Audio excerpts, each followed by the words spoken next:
अस्सलाम वालेकुम नाजरीन, मैं हनान फातिमा आसिफ बेबाक सच न्यूज में आपका इस्तकबाल करती हूँ। आइए देखते हैं आज की अहम खबर।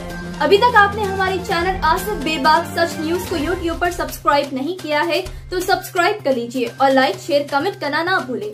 आइए डालते हैं आज की अहम खबर पर एक नजर। अस्सलाम वालेकुम। जैसा कि आप लोगों से वादा किया गया था कि 9 बजे मैं लाइव आकर जो Mohammed Khadeer Khan police custodial death जो मेदक पुलिस के जुल्म से जिसका इंतकाल हुआ उसके बारे में आप लोगों को बताने के लिए कल शाम से यानी कल शाम में 4-5 बजे से अचानक से AIMIM का पूरा IT सेल बहुत एक्टिव हो गया है और मुसलसल ये लोग जो है खदीर के मामले में पूरे सोशल मीडिया पे एक फ्लायर्स बना के डाल रहे हैं। तो मैं आपको एक फ्लायर बताता हूँ जो असदुद्दीन ओवैसी के PA है, official PA secretary PRO Syed Mushtaq Ahmed AIMIM, उनका फेसबुक पे ये है कि मज़लूम को इंसाफ सिर्फ मजलिस ही दिला सकती है। मज़लूम को इंसाफ सिर्फ मजलिस ही दिला सकती है। जुमले को सुनिए, मज़लूम को इंसाफ सिर्फ मजलिस ही दिला सकती है।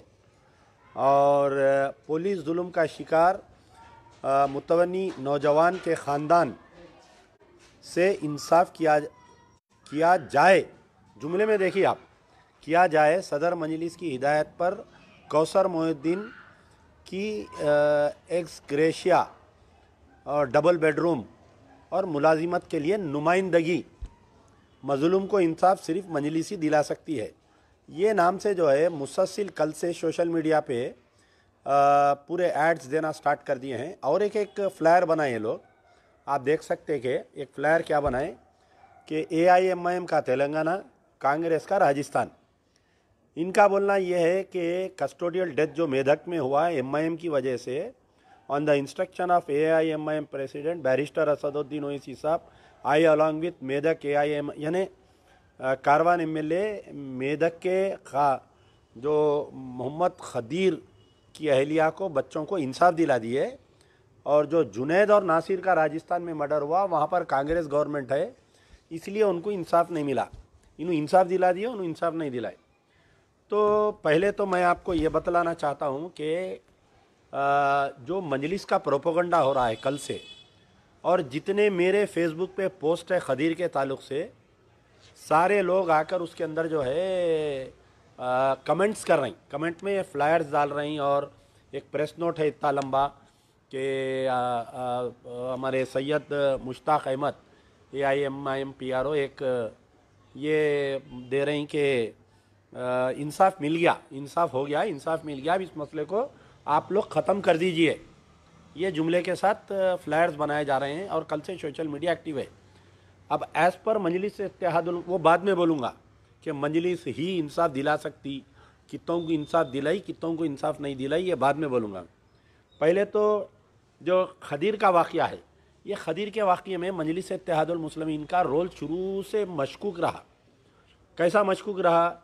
ये वाक़या मेरे को मालूम हुआ 8 जनवरी के दिन, और 9 जनवरी के दिन मैं ट्वीट किया, ये वीडियो मैं ही बनाया। ये जो कई लोग बोल रहे हैं कि भाई आप मरने के बाद में आए उस्मानी गांधी में, ऐसा नहीं है। 8 जनवरी से मैं इस वाक़े से लगा हुआ हूँ। आज फरवरी की तकरीबन 9 तारीख हो गई, यानी पूरा 1 महीना हो गया ये खदीर के इश्यू को लग के। तो फरवरी 9 के दिन मैं ट्वीट किया वीडियो। मैं ट्वीट करने के बाद में, मैं फेसबुक पे डालने के बाद में दूसरे यूट्यूबर्स, दूसरे फेसबुक पेजेस इसको कैरी किए और उसको जहाँ पर लिनोवा हॉस्पिटल में लेके आए थे, फिर उसको जो है आपके वहाँ से एशियन AIG हॉस्पिटल को ले जाने की कोशिश करे, फिर बाद में उसको गांधी हॉस्पिटल में 11 तारीख के दिन लाए, 16 तारीख के दिन इंतकाल हुआ, 17 के दिन भी मैं मार्चरी में था। तो इसका सिलसिले में हम शुरू से लगे हुए। अब MIM वाले कैसा इसको यानी इस केस को डैमेज कर रहे हैं, आप गौर करिए। पहले तो ये लोग जो है 9 तारीख से लेके 16 तारीख तक कोई MIM का एक आदमी भी आके मोहम्मद खदीर को ना तो लिनोवा हॉस्पिटल में देखा, ना तो गांधी हॉस्पिटल में आके देखे, ना सुप्रिटेंडेंट ऑफ पुलिस से जाके मिले, ना कलेक्टर से मिले, ना महमूद अली से मिले, ना डीजी से मिले। मैं चैलेंज कर रहा हूँ कि एक आदमी भी एमआईएम का 8 तारीख से लेके 17 तारीख तक अगर कोई आया है मंजर आम पर, क्योंकि 10 तारीख के अखबारात में आ गया था, 9 तारीख के सोशल मीडिया में आ गया था, सारों में ये बात आ गई थी, तो क्यों नहीं आए? ये पहली वजह, पहला बड़ा क्वेश्चन। रातें रात पोस्टमार्टम खुला के पोस्टमार्टम करना, इसमें क्या मजलिस की साजिश थी? गवर्नमेंट के एजेंट बन के ये लोग आए। कारवान एमएलए जिस वक्त गांधी हॉस्पिटल में रात में आए, हमको बोले कि आप जाइए साहब, as per supreme court order रात में पोस्टमार्टम नहीं होता, 17 तारीख के दिन हम सुबह में करेंगे। अचानक मेदक की पुलिस आ गई, दवाखाने पे मार्चरी खुल गई, एमएलए साहब आ गए। एसीपी ठहर के बोल रहा है, एसीपी चिक्कड़पल्ली और इंस्पेक्टर चिक्कड़पल्ली मेदक पुलिस बोल रही है, एमएलए साहब फ़ोटो ले लो, एमएलए साहब फ़ोटो ले लो। तो एमएलए साहब ठहर के फ़ोटो ले रही। फिर बॉडी वहाँ पर रातें रात ले जाके सुबह के अवलिन वक्तों में उसको दफनाने की कोशिश। फिर वहाँ पर खांदे को जनाजा देखे, एमएलए साहब फ़ोटो ले लो, एमएलए साहब फ़ोटो ले लो। फिर वहाँ पर भी चला। उसके बाद से कई दिन तक असदुद्दीन ओवैसी खामोश रहे। मजलिस का जो अहिया का जश्न मनाए 65 साला, उस दिन जो है तकरीर में बोले कि ख़ानदान के साथ हम हैं, हम माली ताउन करेंगे। क्या माली ताउन करे साहब? 1.5 लाख रुपए अब्दुल खदीर की अहलिया के अकाउंट में डाले। 1.5 लाख रुपए सिर्फ। 18,000 करोड़ की मजलिस, आल इंडिया मजलिस इत्तेहादुल मुस्लिमीन, मुस्लिम क़यादत का दावा, यानी क़यादतों को हला देने का वादा। 18,000 रुपये, तो 1,50,000 रुपये उनके अकाउंट में डाले। जबकि जो उन्हें ज़ख्मी था, जब उसको ला के एडमिट कराए, तो दवाखाने में पैसे कौन दिए, इसकी तहकीकात करो आप। फिर उसके बाद में उसको तदफीन के लिए पैसे कम पड़ रहे थे, तो कौन साहब ला के पैसे दिए। बाद में कई लोग घर पे जाके दिए, आपके 1.5 लाख से बढ़ गए वो पैसे। अब रही बात कि मजलिस इंसाफ दिला दी, अब यहाँ पर इस मसले को ख़त्म कर दिया जाए। इंसाफ क्या दिलाए कि उसको, उसकी बेवा को 1.5 लाख रुपए दे दिए, उसकी बेवा को जो है टेमरिस में नौकरी दिला दी है। टेमरिस क्या है? तेलंगाना माइनॉरिटीज़ रेसिडेंशियल एजुकेशन एक सोसाइटी है ये, यानी सोसाइटी कैसी परमानेंट जॉब नहीं है, 11 महीने को कॉन्ट्रैक्ट बेसिस पे आपको जॉब मिलता। कल उसको निकाल के फेंक देते इलेक्शन ख़त्म होने के बाद में। भाई अगर कोई फ़ौजी मर रहा, उसकी बीवी को जो है 5 करोड़ रुपए दे रही, उसकी बीवी को जो है आरडीओ बना रही, कुत्ता काटा, एक बच्चा मर गया, यकीनन हमको उसका गम है, उसको 30 लाख रुपए एक्सग्रेशिया। कुत्ता काटा तो 30 लाख रुपए एक्सग्रेशिया, पुलिस वाले ले जाके मारे तो गवर्नमेंट से अभी तक कोई एक्सग्रेशिया नहीं मिला। एमआईएम वाले खाली 1.5 लाख रुपए दिए, वो भी किससे लेके दिए, क्या लेके दिए, क्या पुलिस वालों से लेके दिए, ये नहीं मालूम। और ये बोल रहे हैं कि अब इंसाफ मिल गया है, मजलिस की मजबूत क़यादत इंसाफ दिला दी है, अपन इस मसले को बंद कर देना। कल से आप देखिए पूरा सोशल मीडिया पे ये एक इशू चल रहा, और हर पोस्ट पे लाके मेरे को टैग करके बता रहे हैं कि हम इंसाफ दिला दिया, अब आप ये मसले को बंद कर दो। अब रही बात कि डबल बेडरूम, आज की तारीख तक भी उसका कोई ऑर्डर इशू नहीं हुआ डबल बेडरूम का। वहाँ की जो सुनीता पद्मा रेड्डी कुछ नाम है एमएलए, वो एमएलए बोल रही कि मैं नौकरी दिलाई, मैं एक्सग्रेशिया दिला रही हूँ बोल के। एक मरतबा आज की तारीख तक 1 महीना हो गया उन्हें मर के। मुसलमानों का खून कितना सस्ता है, और टीआरएस की नज़र में मुसलमानों की अहमियत, मुसलमानों की इज्जत का ये बात का अंदाज़ा लगता कि पद्मा सुनीता रेड्डी जो है आज पूरा 1 महीना हो गया, 8 से आज 12 हो गया, यानी उसको पुलिस वाले जब हॉस्पिटल में एडमिट करे, उठा के लेके गए 29 से 29 1 महीना हो गया, 8 से 8 1 महीना हो गया। अब आज 12 तारीख 15 तारीख, आज 9 तारीख आ गई, आज तो 9 से 9। तो बहरहाल मेरा बोलने का मतलब है कि पद्मा सुनीता रेड्डी एक मरतबा नहीं आए अभी तक भी, और उन्होंने ऐलान करे कि हम जो है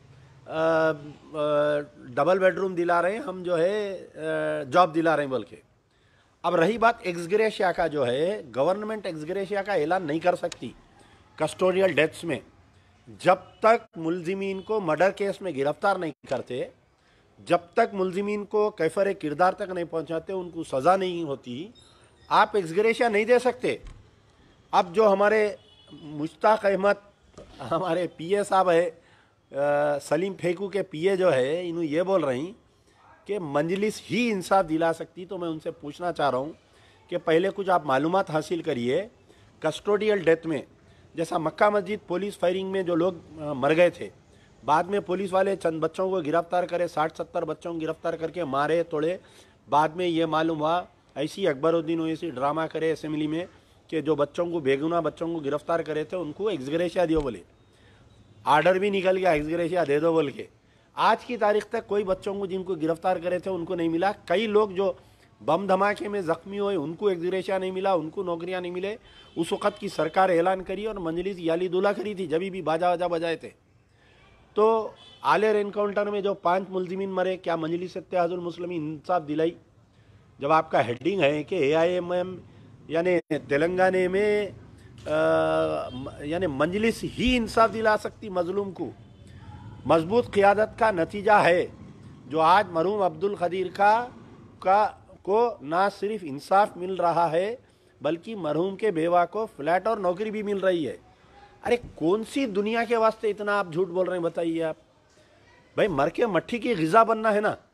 असदुद्दीन ओवैसी को मर के मट्ठी की ग़िज़ा बनना है, सलाउद्दीन ओवैसी मर गए मट्ठी की ग़िज़ा बन गए, असदुद्दीन ओवैसी को मर के मट्ठी की ग़िज़ा बनना है, अकबरुद्दीन ओवैसी को बनना है, ये झूठे सैयद मुश्ताक अहमद को मर के इसको मट्ठी की ग़िज़ा बनना है। तो कौन सी दुनिया के वास्ते आप ये झूठ बोल रहे हैं बताइए आप?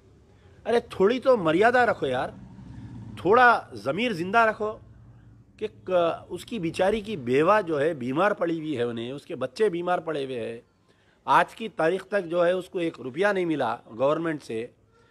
अगर सही क़ियादत है, मैं बार बार चैलेंज कर रहा हूँ, मैं दोबारा आपके सामने फिर से चैलेंज कर रहा हूँ कि असदुद्दीन ओवैसी, अकबरुद्दीन ओवैसी, तुम अगर वाकई सच्चे सालार मिल्लत की औलाद है, तुम वाकई क़ियादत का दावा कर रहे हैं, तुम ड्राइवर मिल्लत है, तो ये चारों पुलिस के अहदेदारों को कत्ल के मुकदमे में गिरफ्तार करके बताओ। करो ना साहब, क्यों नहीं करते? और ये तमाम जो माफ़ करना कि मैं हर लाइव में आके हर उलमा मशाइखीन की नाम लेके मैं बोल रहा हूँ, लेकिन किसी में हिम्मत नहीं हो रही इसके ऊपर बोलने के लिए। हमारे मौलाना जाफ़र पाशा साहब एक कई बयान दिए, बयान दे के बेचारे खामोश बैठ गए, ये बोले कि एक मौजू पे बार बार नहीं बोलना हम। हमारे जाफ़र पाशा साहब बोले ये मौलाना, अरे इतना बड़ा वाक़या हो गया ना साहब, फिर हम मोदी को भी नहीं बोलेंगे, हम KCR को भी नहीं बोलेंगे, हम इनकाउंटरों पे नहीं बोलेंगे, पुलिस जुल्म पे नहीं बोलेंगे, बार बार बोलना पड़ता। हर जुम्मे में बोलिए आप, आपसे गुजारिश है, मैं बार बार बोल रहा हूँ कि तेलंगाना के तमाम मुसलमान आपको एक सालार मान रहे हैं आज की तारीख़ में। हर जुम्मे में बोलिए, हर महफिल में बोलिए, जहाँ जहाँ बोल सकते खदीर के इंसाफ के लिए बोलते रहिए आप। हमारे जमीयतुल उलमा के दोनों शाख खामोश है, अलबत्ता हमारे जो अज़लाओं में जो शाख के जो ज़िम्मेदार हैं जमीयतुल उलमा के, तमाम लोग जाके अपने अपने कलेक्टर्स को, अपने अपने RDOs को दरख्वास्त दिए, एक बड़ी अच्छी बात है। और हमारे हाफिज़ पीर शबीर अहमद साहब, आज तक उनका कोई स्टेटमेंट नहीं आया। हमारे मुफ्ती गियासुद्दीन रहमानी साहब जो दूसरी जमीयतुल उलमा अरशद मदनी ग्रुप के जो सदर है, अरशद मदनी ग्रुप के जो डिस्ट्रिक्ट्स में लोग हैं बहुत एक्टिव है, पूरे लोग जाके SPs को, कलेक्टर्स को, RDOs को, MROs को दरख्वास्तें दिए, जुलूसा निकाले, जलसा करे, काबिल मुबारकबाद है। ये दोनों जमातों के सदर खामोश है, तेलंगाना के सदर खामोश है, हमारे मुफ्ती गियासुद्दीन कासमी रहमानी साहब खामोश है, मुफ्ती हाफिज़ पीर शबीर अहमद XMLC उन्हों खामोश है, और मरकज़ में इनके दोनों जो अरशद मदनी साहब और महमूद मदनी साहब आज तक कोई स्टेटमेंट नहीं दिए। क्यों नहीं दे रहे भाई? क्या बोलो आप, क्या उन्हें कलमा गो भाई नहीं था क्या? तेलंगाना के मुसलमान नहीं हैं? हमारे खालिद सैफुल्लाह रहमानी साहब को मैं बार बार इल्तिजा कर रहा हूँ, बार बार मैं गुजारिश कर रहा हूँ, अरे आप all India Muslim personal law board के एक ज़िम्मेदार आदमी हैं भाई, कब बोलते आप क्यों खामोश है? आप बोलिए। आप अल्लाह के पास हर किसी को जवाब देना है। एक अदना आदमी भी मरा तो जवाब देना है, एक आलिम भी मरा तो उन्हें भी जवाब देना है।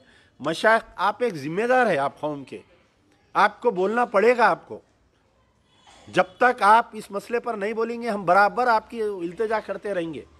हम बार बार आपको बोलते रहेंगे खालिद सैफुल्लाह रहमानी साहब से, ये वीडियो जो भी देख रहे हैं उनके अगर करीब में है, उनसे मुलाकात है तो याद दिलाओ कि खदीर का कत्ल जो है ये तेलंगाने में इंसानियत का कत्ल है, तेलंगाने की इंसानियत का कत्ल है, तेलंगाने के मुसलमानों का कत्ल है ये पूरा। ये हमारे मौलाना अब्दुल खवी अशरफुल उलूम आज तक कोई स्टेटमेंट नहीं है, मुफ्ती खलील अहमद साहब का आज तक कोई स्टेटमेंट नहीं है, मुफ्ती सादिक मोइनुद्दीन साहब का कोई स्टेटमेंट नहीं है, अरशद अली खासमी साहब मजलिस तहफ़्फ़ुज़ ख़त्म नबुव्वत कहाँ चले गई बोलिए आपकी आप कहीं को खामोश है, समझ में नहीं आ रहा मेरे को।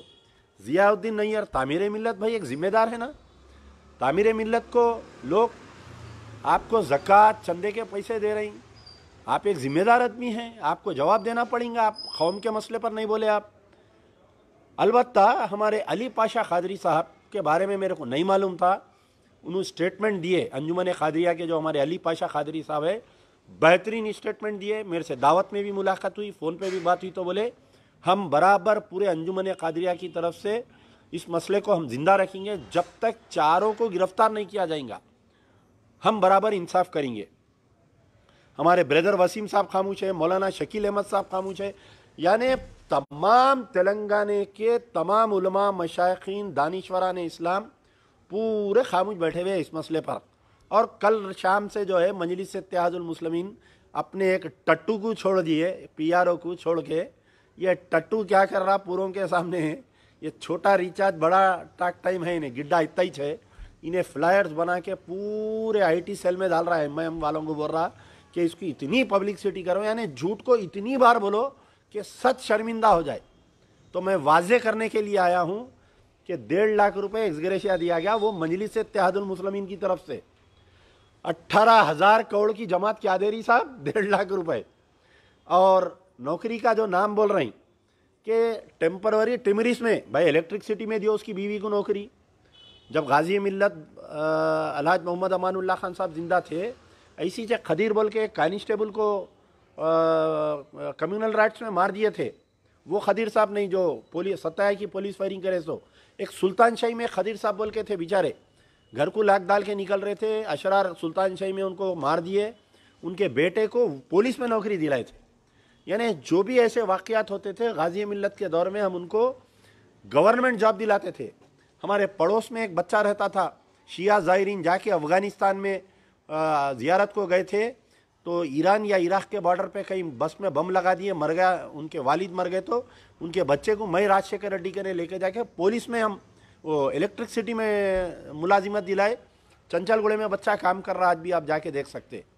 तो इसकी बेवा को अगर मजलिस में दम है तो इसकी बेवा को जो है इलेक्ट्रिसिटी में जॉब दिलाओ, या म्यूनसिपल कॉरपोरेशन में, मेदक की म्यूनसिपल काउंसिल में, म्यूनसिपैलिटी में दिलाओ, कलेक्टर ऑफिस में दिलाओ, कलेक्टर ऑफिस में आया का जॉब दिलाओ, नहीं पुलिस डिपार्टमेंट में दिलाओ, लेडी होमगार्ड का जॉब दिलाओ, कुछ भी दिलाओ साहब। ये टेम्पररी टेमरिस में दिला दिए, कल निकाल के फेंक देते उसको 11 के बाद में।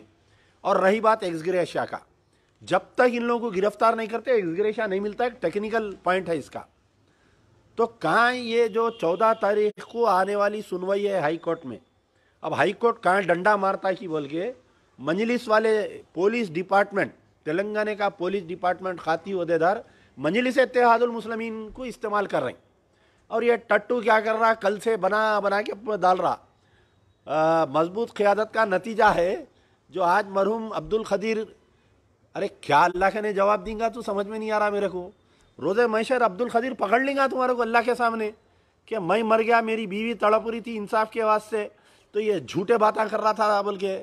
हाँ, फिर इसमें लिख रहा है इन्हें मजलूम का इंसाफ सिर्फ मजलिस ही दिला सकती। आलियर एनकाउंटर में मर के कितने साल हुआ रे, तेरा हयात दिलाया क्या बोल। अच्छा NHRC की रिपोर्ट आई ना, एनकाउंटर फर्जी है, पुलिस वालों के तनख्वाहों में से पैसे काट के 5-5 लाख रुपए दियो बोल के तेरा हयात दिलाया रे। हाँ, कहीं को झूठ बोल रहा, कौन सी दुनिया के वास्ते झूठ बोल रहा रे तू, कहीं को लोगों को गुमराह कर रहा बोल। और पूरा आईटी सेल लग गया। मगर कौम के शऊर को मैं सलाम करता हूँ, कल से जब से ये लोग फ्लायर्स डाल रहे हैं ना, आप नीचे कमेंट पढ़ो, 300 साढ़े 300 कमेंट्स आ रहे हैं नीचे। हर कमेंट में गालियां दे रही, बोल रही कि गिरफ्तार कराई क्या, थू है तुम्हारे पे 1.5 लाख रुपए दे रही तुम। एक जना क्या बोल रहा मेरे को आके, भाई कल तक नहीं करे तो नहीं करे बोल रहे थे, आज करे तो फिर आप इस पे सवाल कर रही। अरे क्या करे मियाँ, सही करो, शादी करे तो वलीमे के काबिल बनो। मैं शादी करा दूसरे दिन वलीमा नहीं हो रहा बोले तो कई की क़यादत बनो आप मेरे को। वो चारों को गिरफ्तार कराओ, असदुद्दीन ओवैसी, अकबरुद्दीन ओवैसी, अमजदुल्ला खान का ओपन चैलेंज है तुमको। तुम अगर मर्द है, तुम मर्द के जन्म में पैदा हुए, तुम सलाहुद्दीन ओवैसी की औलाद है ना, करके बताओ। मैं अमानुल्लाह खान का बेटा हूं, करके बता रहा हूं, हंगामा करके रखा हूं, मेरी वजह से ये इश्यू जिंदा है। अगर मैं ये वीडियो नहीं डालता तो दुनिया को नहीं मालूम होता। कल वरंगल में एक पुलिस वाले लग जाके हमारे गैर मुस्लिम का इंतकाल हो गया, कोई आवाज़ उठा रहे नहीं उठा रही। मैं भी जा रहा हूँ इंशाल्लाह, वरंगल भी जाने वाला हूँ कल या परसों में, उसके वास्ते भी लड़ेंगे हम। हिंदू रहो लड़ेंगे, मुसलमान लड़ेंगे, सरदार जी रहो लड़ेंगे। पुलिस को कोई इख्तियार नहीं है पुलिस को जुल्म करने का। तो बहरहाल ये मजलिस का पर्दाफाश करने के लिए, ये मकर और फरेब की सियासत जो चल रही, इसका पर्दा उठाने के लिए आज आपके दरमियान में आया हूँ।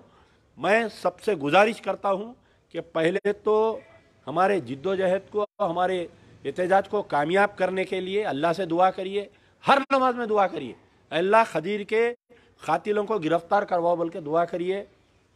ये कोई गैबी ताकत, अल्लाह की ताकत ही आई तो इसको इंसाफ मिल सकता, वरना यहाँ पर मक्कर और फरेब, यानी ऐसे ये दौर जो चल रहा कि शेरवानी टोपी दाढ़ी पहन के आपके सामने आके जो झूठ बोल रही और सोशल मीडिया पे जो मुहिम चला रही कि खदीर को इंसाफ मिल गया, खदीर को इंसाफ मिल गया। मैं 10 मिनट पहले भी उसकी अहलिया से बात किया कि क्या कोई आर्डर आया क्या। फिर वो लोग बोले कि भाई कोई एक जने आए, आके कल मेरी पासबुक की कापी लिए, 1,50,000 रुपये कोई MIM की तरफ से हमारे अकाउंट में डाले। मैं बोला कोई आर्डर आया तो बोले सिर्फ टेमरिस में जॉब देते, बोले टेमरिस में जॉब देना कोई परमानेंट नहीं है। मैं बार बार बोल रहा हूँ, आप या तो उसको कलेक्टर ऑफिस में जॉब दिलाइए, रेवेन्यू डिपार्टमेंट में, या बल्दिया में जॉब दिलाइए, या पुलिस डिपार्टमेंट में जॉब दिलाइए, किसी में दिलाइए, परमानेंट गवर्नमेंट जॉब दिलाना। अमजदुल्ला खान नहीं छोड़ेगा। अरे तुमको चप्पल पटाखा है, तुम, हमारा झगड़ा KCR से है, हम, तुम बीच में मत आओ। तुम MP है, तुम MLA, हक की बात करो। तुम जाके जैसा बिरयानी खा के तायद करे थे, पूरे उलमा मशाइख उनको ले जाओ, ले जाके CM के घर में बैठ जाओ। साहब जब तक चारों गिरफ्तार नहीं होते मैं यहाँ से जाने वाला नहीं हूँ बोलो।